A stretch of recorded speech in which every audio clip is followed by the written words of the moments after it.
നമസ്കാരം. നമ്മുടെ ശരീരത്തിൽ ദിവസവും നടക്കുന്ന ഒരു സൈലന്റ് ഫയർ ഉണ്ട്. അതാണ് ഇൻഫ്ലമേഷൻ എന്നുള്ളത്. ഇത് വർഷങ്ങളോളം ശ്രദ്ധിക്കാതെയൊക്കെ ഇരുന്ന് കഴിഞ്ഞാൽ പിന്നീട് അത് അമിതവണ്ണം, ഹൃദ്രോഗം, പ്രമേഹം, സന്ധിവേദന, ഫാറ്റി ലിവർ തുടങ്ങിയിട്ടുള്ള ഒരുപാടേറെ പ്രശ്നങ്ങൾ ഉണ്ടാക്കും എന്നുള്ളതാണ്. നീർവീക്കത്തെ കുറയ്ക്കുന്ന ഇത്തരം പാനീയങ്ങൾ ഏതൊക്കെയാണെന്ന് പരിചയപ്പെടാം. അതിൽ ഒന്നാമത്തേത്, ഒരു ചെറിയൊരു കപ്പിന് ഒരു കപ്പ് മഞ്ഞൾ എടുക്കുക. അതായത് ഉണങ്ങിയ മഞ്ഞളല്ല, നമ്മുടെ പച്ച മഞ്ഞളാണെങ്കിൽ ഏറെ നല്ലതാണ്.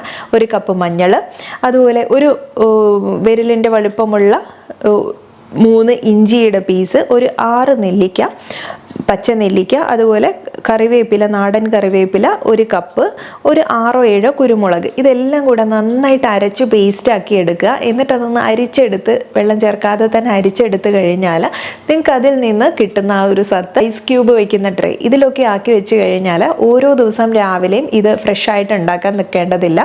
ഒരു ഇളം ചൂടുള്ള വെള്ളത്തിലേക്ക് ഈ ഒരു ഐസ് ക്യൂബ് ഇട്ടതിന് ശേഷം, അപ്പോൾ ഒരു അത്ര തന്നെ തണുത്തൊരു ഡ്രിങ്ക് ആയിട്ട് കിട്ടില്ല, ഒരു ഇളം ചൂടുള്ള ഡ്രിങ്ക് ആയിട്ട് കിട്ടും. രണ്ടാമത്തേത് ഏതാണെന്നല്ലേ, സിന്നമൺ ഡ്രിങ്ക്. സിന്നമൺ എന്നുള്ളത് സീലോൺ സിന്നമൺ തന്നെ ഉപയോഗിക്കണേ. ദഹനത്തെയും മെറ്റബോളിസത്തിനും ഒക്കെ നല്ലതായതുകൊണ്ട് തന്നെ ഗട്ട് ബാക്ടീരിയയൊക്കെ ബാലൻസ് ചെയ്യാൻ സഹായിക്കുന്നത്, അല്ലെങ്കിൽ ഗ്യാസ് അല്ലെങ്കിൽ ബ്ലോട്ടിങ്, വയറ് വീർത്ത് വരുന്നൊരവസ്ഥ, ഇത്തരം പ്രശ്നങ്ങളൊന്നും ഇല്ലാതെ സംരക്ഷിക്കാൻ ഇതിൻ്റെ ഉപയോഗം സഹായിക്കുന്നുണ്ട്. ഇനി ഇതെങ്ങനെ തയ്യാറാക്കണം എന്നുള്ളതല്ലേ, ഒരു ചെറുവിരലിൻ്റെ അത്രയും വലുപ്പമുള്ള ഒരു സിലോൺ സിന്നമൺ എടുക്കാം. 250 ml വെള്ളത്തിലേക്ക് ഇട്ടിട്ട് അടച്ചു വെച്ചിട്ട് ഒരു 5-10 മിനിറ്റ് തിളപ്പിച്ച് ആ ഒരു വെള്ളം നമുക്കൊരു ഇളം ചൂടോടുകൂടി കുടിക്കാനായിട്ട് ഉപയോഗിക്കും. മൂന്നാമത്തെ ഡ്രിങ്ക്, ഒരു 1/2 സ്പൂൺ പെരിഞ്ജീരകം, വലിയ ജീരകം, ഫെനൽ സീഡ് എന്നൊക്കെ പറയും. അതുപോലെ ഒരു 1/2 സ്പൂണ് മല്ലി, മുഴുവനായിട്ടുള്ള മല്ലി, ഇത് ഒരാൾക്കുള്ളതാണ് പറയുന്നത്.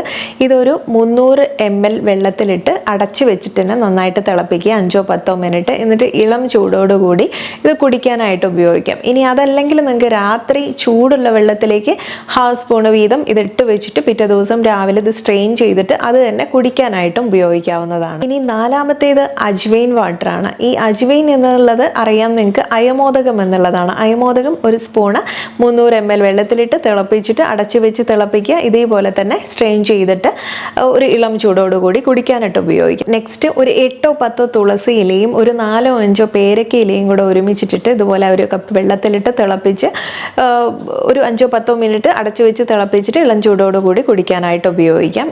യവം എന്നുള്ളത്, അല്ലെങ്കിൽ ബാർലി. ഈ ബാർലി വാട്ടർ എന്നുള്ളത് ലേഖന സ്വഭാവമുള്ളതാണ്. അതായത് ഫാറ്റിനെ കുറയ്ക്കാൻ സഹായിക്കുന്നത്, മേധോഹരമാണ്, ഫാറ്റ് മെറ്റബോളിസത്തിന്. അതുപോലെ തന്നെ കഫത്തെയും പിത്തത്തെയും ശമിപ്പിക്കുന്നതും മൂത്രലമായിട്ടുള്ളത്, അതായത് യൂറിൻ ഫ്ലോനെ സപ്പോർട്ട് ചെയ്യുന്ന രീതിയിലുള്ളതുമായിട്ടുള്ളതാണ്.